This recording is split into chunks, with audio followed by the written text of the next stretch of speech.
Hi അസ്സലാമു അലൈക്കും welcome back. എന്താ നമ്മുടെ റെസിപ്പി മലബാർ ഭാഗങ്ങളിലൊക്കെ ഇഫ്താർ പാർട്ടികളൊക്കെ ഉണ്ടാകുമ്പോൾ ഉണ്ടാക്കിയെടുക്കാറുള്ള ഒരു സ്പെഷ്യൽ ഡ്രിങ്കിൻ്റെ റെസിപ്പിയാണ്.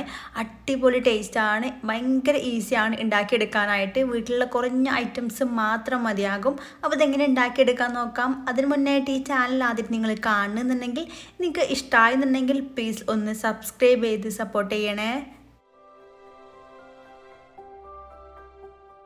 ആദ്യം തന്നെ ഇതിലേക്ക് വേണ്ടിയിട്ട് ഈ ഒരു വലിപ്പത്തിലുള്ള ചിരങ്ങ എടുത്തിട്ടുണ്ട്. ചിരങ്ങാന്നും ചുരക്കാന്നും ഒക്കെ പറയും. ഏകദേശം ഒരു 1/2 കിലോത്തിനേക്കാളും കൂടുതലായിട്ട് ഉണ്ടാകും. ഒരു 650 ഗ്രാം വരുന്ന ഒരു ചിരങ്ങയാണ് ഞാൻ ഇവിടെ എടുത്തിട്ടുള്ളത്. ഈ ഒരു അളവ് വെച്ചിട്ട് ഏകദേശം ഒരു 6 ഗ്ലാസോളം ജ്യൂസാണ് ഉണ്ടാക്കിയെടുക്കാൻ വേണ്ടി പറ്റുക. ഇതിവിടെ മൊത്തത്തിൽ കുരുവും ആ ഒരു പുറത്തുള്ള തൊലിയൊക്കെ നല്ല രീതിയിൽ കളഞ്ഞെടുത്തിട്ടുണ്ട്. ഇതിൻ്റെ ആ ഉൾഭാഗത്തുള്ള ഒരു സ്പോഞ്ച് പോലത്തെ ഉണ്ടല്ലോ, അത് മൊത്തത്തിൽ കളഞ്ഞിട്ട് വേണം എടുക്കാനായിട്ട്. ഈ ഒരു രീതിയിൽ വലിയ പീസായിട്ടാണ് കട്ടാക്കി എടുത്തുള്ളത്. പിന്നെ അധികം മൂത്ത ചിരങ്ങ എടുക്കരുത്. ഇളയ ചിരങ്ങ എടുക്കുമ്പോഴാണ് ഈ ഒരു ജ്യൂസ് ഉണ്ടാക്കി എടുക്കുമ്പോൾ നല്ല ടേസ്റ്റ് ഉണ്ടാകുക. അപ്പോൾ ഇളയ ചിരങ്ങ കിട്ടുകയാണെങ്കിൽ അതന്നെ എടുക്കുക. ഇനി ഇത് വേവിച്ചെടുക്കാം. അതിനായിട്ട് ഇതുപോലത്തെ ഒരു കുക്കർ എടുത്തിട്ടുണ്ട്.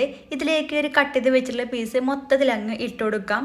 ഇനി ഇതിലേക്ക് ആവശ്യത്തിന് വെള്ളം കൂടെ ചേർത്ത് കൊടുക്കാം. ഏകദേശം ഇത് മൂടി നിൽക്കണ വരെ വെള്ളം ചേർത്ത് കൊടുക്കാം.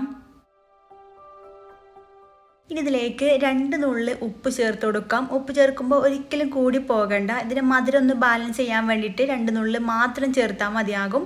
ഇനി കുക്കർ അടച്ചു വെക്കുക. എന്നിട്ട് അടുപ്പിലേക്ക് വെച്ചെടുത്തതിന് ശേഷം മീഡിയം ടു ഹൈ ഫ്ലെയിമിൽ ഇട്ട് കൊടുക്കുക. എന്നിട്ട് 2-3 വിസിൽ വരുന്നവരെ നന്നായിട്ടങ്ങ് വേവിച്ചെടുക്കാം. നല്ല രീതിയിൽ വെന്തിട്ട് കിട്ടണം. ഇതിവിടെ നല്ല പോലെ വേവിച്ചെടുത്തതിന് ശേഷം വിസിലൊക്കെ പോയി കഴിഞ്ഞാൽ തുറന്ന് നോക്കാം. ഇതിവിടെ നന്നായിട്ട് തന്നെ വെന്ത് വന്നിട്ടുണ്ട്. ഇതുപോലെ നല്ല സോഫ്റ്റ് ആവണ വരെ തന്നെ വേവിച്ചെടുക്കണം. ഇതുപോലെ വേണം കേട്ടോ ഇത് വെന്ത് കിട്ടാനായിട്ട്. ഇത്രയും വേവിച്ചാൽ ജ്യൂസാക്കി എടുക്കുമ്പോൾ നല്ല ടേസ്റ്റ് ഉണ്ടാകുള്ളൂ. അപ്പോൾ ഇതിന് വെള്ളം നമുക്കിതിലേക്ക് ആവശ്യമായിട്ടില്ല. വെള്ളം മൊത്തത്തിൽ കളഞ്ഞെടുക്കണം. ഇതിവിടെ നല്ല പോലെ വെള്ളമൊക്കെ കളഞ്ഞെടുത്തതിന് ശേഷം നന്നായിട്ട് തണുപ്പിച്ചെടുത്തിട്ടുണ്ട്. നിങ്ങൾക്ക് വേണമെങ്കിൽ ഫ്രിഡ്ജിൽ വെച്ചിട്ട് തണുപ്പിച്ചെടുക്കുകയും ചെയ്യാം. ഈ ഒരു മിക്സിന് ജാറെടുക്കുക. ഇതിലേക്ക് ഇത് മൊത്തത്തിൽ അങ്ങ് ചേർത്ത് കൊടുക്കാം. ഇതിലേക്ക് 2 കപ്പ് പാല് ചേർത്ത് കൊടുക്കാം. നല്ല പോലെ തണുപ്പിച്ചെടുത്തതിന് ശേഷം കട്ടിയാക്കി എടുത്തിട്ടുള്ള പാല് വേണം ചേർക്കാനായിട്ട്. ഏകദേശം ഒരു 500 ml ഒരു പാക്കറ്റ് പാല് മൊത്തത്തിൽ ഇവിടെ എടുത്തിട്ടുണ്ട്. നന്നായിട്ട് കട്ടിയാക്കി എടുത്താൽ ഈ ഒരു ജ്യൂസിന് നല്ല തിക്നെസ്സും ടേസ്റ്റും ഉണ്ടാകുള്ളൂ. കൂടെ തന്നെ 5 രൂപേൻ്റെ ഹോർലിക്സിൻ്റെ പാക്കറ്റ് മൊത്തത്തിൽ ഇതിലേക്ക് അങ്ങ് ചേർത്ത് കൊടുക്കാം. ഏകദേശം 1 ടേബിൾ സ്പൂണോളം ഉണ്ടാകും. കൂടെ തന്നെ ഇതിലേക്ക് 1 ടീസ്പൂൺ ഏലക്കാപ്പൊടിയും കൂടെ ചേർത്ത് കൊടുക്കാം. നല്ലൊരു ഫ്ലേവറിന് വേണ്ടിയിട്ട്. നിങ്ങളുടെ കയ്യിൽ ഏലക്കാപ്പൊടി ഇല്ലെങ്കിൽ മുഴുവനായിട്ടുള്ള ഏലക്കായ് ചേർത്ത് കൊടുത്താലും മതിയാകും. ഇതിലേക്ക് മധുരത്തിന് ആവശ്യമായിട്ടുള്ള പഞ്ചസാര ചേർത്ത് കൊടുക്കാം. ഞാനിവിടെ ഏകദേശം ഒരു 7 ടേബിൾ സ്പൂണോളം പഞ്ചസാര എടുത്തിട്ടുണ്ട്. അതൊക്കെ നിങ്ങളുടെ ഇഷ്ടത്തിനനുസരിച്ച് കൂട്ടിയിട്ടും കുറച്ചിട്ട് എടുക്കുക. എത്രത്തോളം മധുരം വേണോ അതിനനുസരിച്ച് എടുക്കാവുന്നേ ഉള്ളൂ. നല്ല പോലെ നല്ല സ്മൂത്തായിട്ട് അടിച്ചെടുക്കാം. ഇതിവിടെ നല്ല സ്മൂത്തായിട്ട് തന്നെ അടിച്ചെടുത്തിട്ടുണ്ട്. നിങ്ങൾക്ക് വേണമെങ്കിൽ പഞ്ചസാരക്ക് പകരമായിട്ട് ഈന്തപ്പഴം ചേർത്തിട്ടും അടിച്ചെടുക്കുക. അപ്പോഴും നല്ല ടേസ്റ്റ് ഉണ്ടാകും. പഞ്ചസാര വേണ്ടെന്നുള്ളവർക്ക് അങ്ങനെ ചെയ്തിട്ട് എടുക്കുക.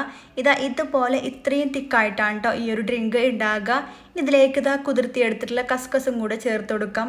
ഏകദേശം 2 ടീസ്പൂൺ കസ്കസിലേക്ക് ഒരു 1/2 കപ്പ് വെള്ളം കൂടെ ചേർത്തിട്ട് നല്ല രീതിയിൽ ഒന്ന് കുതിർത്തിയെടുത്തുള്ളതാണ്. ഏകദേശം ഒരു 5 മിനിറ്റ് കുതിർത്തിയെടുക്കുമ്പോൾ തന്നെ നല്ല പോലെ ഇതുപോലെ റെഡി ആയിട്ട് കിട്ടും. അതും കൂടെ ചേർത്ത് കഴിഞ്ഞാൽ നല്ല പോലെ മിക്സ് ചെയ്ത് കൊടുക്കുക. നിങ്ങൾക്ക് വേണമെങ്കിൽ ഇത്രയും കട്ടി വേണ്ടാന്നുണ്ടെങ്കിൽ ഐസ് ക്യൂബ് ചേർത്തിട്ട് ലൂസാക്കി എടുക്കുകയും ചെയ്യാം കേട്ടോ. അതൊക്കെ നിങ്ങൾ ഇഷ്ടത്തിനനുസരിച്ച് ചെയ്തെടുക്കുക. നിങ്ങൾക്ക് വേണമെങ്കിൽ ഇതിലേക്ക് കുറച്ച് നട്ട്സും കൂടെ ഇട്ട് കൊടുക്കുക. അപ്പോൾ ഒരു പ്രത്യേക ടേസ്റ്റ് ഉണ്ടാകും. ഈ ഒരു അളവ് വെച്ചിട്ട് ഏകദേശം ഒരു 6 ഗ്ലാസ് ജ്യൂസ് ഉണ്ടാക്കിയെടുക്കാൻ വേണ്ടി പറ്റും. പിന്നെ നിങ്ങൾക്ക് വേണമെങ്കിൽ ഇതിലേക്ക് ഇഷ്ടമുള്ള ഫ്രൂട്ട്സോ നട്ട്സോ ഒക്കെ ചേർത്ത് കൊടുക്കാം കേട്ടോ. പിന്നെ ഇത് കുടിക്കുമ്പോൾ ഒരിക്കലും പറയൂല ഇത് ചിരങ്ങ വെച്ചിട്ടാണ് ഈ ഒരു ജ്യൂസ് ഉണ്ടാക്കിയെന്നുള്ളത്. ഇഫ്താർ പാർട്ടികളൊക്കെ ഉണ്ടാകുമ്പോൾ ഉണ്ടാക്കിയെടുക്കാൻ പറ്റിയിട്ടുള്ള അടിപൊളി ഡ്രിങ്ക് കൂടിയാണിത്.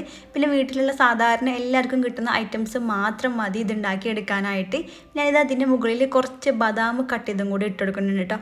ജസ്റ്റ് ഒരു ഡെക്കറേഷന് വേണ്ടിയിട്ട് നിങ്ങൾക്ക് ഇഷ്ടമാണെങ്കിൽ ചെയ്തെടുക്കുക. ഇതും കൂടി ഇട്ട് കഴിഞ്ഞാൽ നല്ല ഭംഗിയാണ് കാണാനായിട്ട്. പിന്നെ ഇത് കുടിക്കുമ്പോൾ ഒരിക്കലും പറയൂല ഇത് വെച്ചിട്ടാണ് ഉണ്ടാക്കിയെന്നുള്ളത്. അപ്പോൾ എല്ലാവരും ഉണ്ടാക്കി നോക്കുക. വീഡിയോ നിങ്ങൾക്ക് ഇഷ്ടമായെന്നുണ്ടെങ്കിൽ ലൈക്ക് ചെയ്യുക. ഫ്രണ്ട്സിനും ഫാമിലിക്കും ഷെയർ ചെയ്ത് കൊടുക്കുക. പിന്നെ നിങ്ങൾ ട്രൈ ചെയ്ത് നോക്കുകയാണെന്നുണ്ടെങ്കിൽ കമൻറ്റ് അറിയിക്കാൻ മറക്കരുത്. വീണ്ടും അടിപൊളിയായിട്ടുള്ള റെസിപ്പി ആയിട്ട് കാണാം. താങ്ക്